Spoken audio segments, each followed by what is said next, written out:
Hola. Bueno, ¿cómo curar el cáncer en menos de 15 minutos? ¿Qué es el cáncer? ¿Qué es la enfermedad? Yo creo que para encontrar una respuesta adecuada, cómo sanar algo, cómo quitarnos algo, hay que entender qué es. ¿Qué es el cáncer? ¿Qué es la enfermedad? Son conceptos.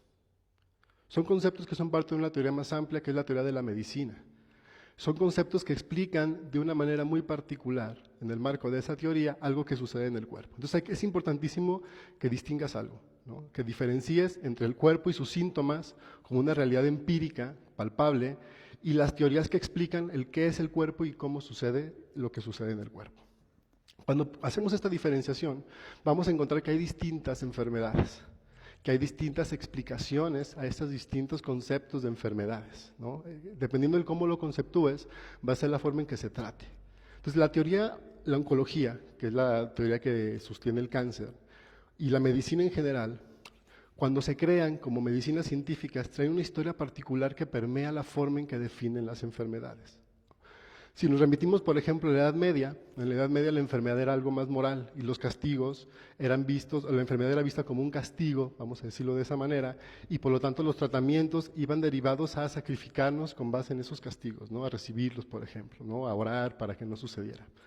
Cuando aparece el estudio de la medicina ya dentro del cuerpo, la teoría física que sostiene en ese momento la idea de naturaleza, esto que llaman la teoría de la física newtoniana, la teoría de la física ultramaterialista, plantea la separación entre lo perceptible, ¿no? Lo que es la mente, lo que es el alma, y lo que es el cuerpo, que es la parte física y perceptible de la persona. Entonces, al hacer esta separación, se empieza a entender la naturaleza a la luz de la teoría mecánica de aquel momento, que era eso, una teoría puramente mecánica. Se entendía que la naturaleza estaba compuesta por esas cosas que son átomos, que en aquel momento sí se pensaba que era indivisible, y lo indivisible sustentaba la explicación de todo. Entonces se supone que nosotros, el cuerpo está hecho de cosas muertas. Por eso los médicos nos ven como robots compuestos por distintos aparatos, que si se descomponen te lo cambian, te lo arreglan, te lo quitan, como cuando se te oxida el fierro del coche y lo lijas, ¿no? De alguna manera la visión del cuerpo tiene que ver con cómo está permeada de una visión mecanicista de la naturaleza. A principios del siglo XX aparece la mecánica cuántica, plantea la idea de energía como algo estudiable por la ciencia, plantea la idea de información como la posibilidad de transmitir algo que es lo que sustenta la vida. A partir de que aparece este concepto, información, energía, ¿no? El electromagnetismo, de alguna manera se reformula todo lo que entendemos de la naturaleza. El átomo se divide, ahora sabemos que hay partículas y cada vez encontramos partículas más pequeñas. El tema es que la energía aparece en el ámbito del entendimiento del ser humano. El problema es que el paralelo, ¿no? A principios del siglo XX, aparece la patología clínica. La patología clínica plantea un axioma o un paradigma que no cuestiona. La enfermedad tiene un origen puramente orgánico. Entonces, cuando te preguntas, por ejemplo, desde la oncología y explicas qué es el cáncer, lo explicas como una mutación celular, pero no te explican por qué. ¿Por qué esas células se aceleran o se desaceleran? Entonces, a la luz del electromagnetismo entendemos que el cerebro es esa comunicación, es esa información de nuestras células. Entonces, las llamadas enfermedades corresponden precisamente a estas fases, ¿no? Donde mi cerebro está respondiendo ante situaciones que percibe como conflictivas. Y entender el núcleo de la enfermedad desde la lógica del cerebro es muy importante, porque el cerebro tiene un diseño muy particular para mantenernos vivos. El cerebro es una inteligencia que está todo el tiempo buscando información en el entorno para comunicar las células vivas, cambiantes de nuestro cuerpo, ¿no? Entonces, por eso que llamamos homeostasis, ¿no? Mi cuerpo todo el tiempo está cambiando para de alguna manera continuar la vida. Cuando pensamos desde ahí, la lógica de la enfermedad parece una explicación diferente a una mutación inexplicable y puramente mecánica, ¿no? Tenemos que preguntarnos, ¿por qué mi cerebro está mandando ciertas señales a mis células que hacen que se aceleren o se desaceleren? Cuando nos lo planteamos desde esta perspectiva, empezamos a entender que el cerebro humano está diseñado para satisfacer nuestras necesidades y los humanos satisfacemos nuestras necesidades mediante la comunicación. Tenemos un cerebro orientado al lenguaje, orientado a la cultura, a las relaciones. Nosotros vivimos gracias a las relaciones que establecemos desde que somos bebés. Como mamíferos esto es muy, muy importante.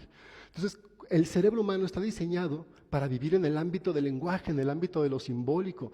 Y eso, el lenguaje nos sirve tanto para la conciencia de nosotros mismos como para las relaciones a través de la comunicación. Todo conflicto, entonces, pasa por esta parte. Cuando tú vives una situación que es altamente traumática, que no puedes de alguna manera tener una respuesta adecuada en el ámbito de la cultura, este shock electromagnético que es la situación no logra pasar a la parte superior y se queda en la parte más arcaica. La parte más arcaica es el sistema límbico y es el tronco encefálico, la corteza preverbal, la médula, el cerebelo y nuestro tronco. Cuando vives una situación que no encuentras respuestas en el ámbito de la cultura, en el ámbito de la conciencia, el cerebro responde desde la parte más arcaica, por eso aparece la ruptura que Hammer le llaman el foco de Hammer. Hammer llamó una ruptura del tejido del campo electromagnético del cerebro, que es este shock que al no poder fluir rompe una parte. Y esa parte está conectada con un tejido. Entonces, dependiendo de cómo suceda esto, es el tejido que se va a afectar y la forma en que se va a afectar. Entonces, antes de pensar y caer en esta paranoia, en este terror que es que te digan tienes cáncer y es empezar a pensar que te vas a morir, ¿no? Que es algo que no sabes qué te está pasando, que activa otros conflictos, que luego los diagnostican como las famosas metástasis muchas veces, pero son otras situaciones derivadas de que te digan tienes algo que no sabemos qué hacer con él y los tratamientos son sumamente caros y aparte dañinos. Digo, qué terror, espérame, pregúntate qué estás viviendo, cómo te educaron para vivir, de qué manera. A partir de muchas cosas que hemos descubierto, podemos remoldear nuestro cerebro para que perciba otro tipo de aspectos de la realidad y mande otro tipo de señales al cuerpo. Esto no es nada nuevo, ¿no? Es lo que ha planteado la psicoterapia, ¿no? Desde hace muchísimo tiempo y con más claridad la neuropsicología. Podemos moldear el cerebro, le llamamos aprendizaje. Generamos conexiones nuevas que nos permiten ver aspectos distintos de la realidad y esto cambia nuestra neuroquímica, esto está más que demostrado. ¿Hasta qué grados podemos llevar esta neuroquímica como para plantear que podemos curarnos de muchísimas cosas solos? Pues no hay mucho trecho, simplemente investigar. Pero también significa, y eso es importante, que si tienes algo en el cuerpo, si hay un síntoma físico, no significa que no debas usar medicinas. Hay que entender qué está pasando para saber cuáles son las mejores medicinas en el momento que estás viviendo, ¿no? Esto no es un plantear, hay medicinas buenas, hay medicinas malas. La medicina es una forma de hacer sentir mejor a la persona en un contexto muy preciso. El problema es que no entendemos el contexto, ¿no? Si entendemos que las consecuencias de una situación vivida durante muchos años van a generar alteraciones en el organismo capaces de matarnos, enfoquémonos en mediar las alteraciones en el organismo por medio de cirugía si es necesario, ¿no?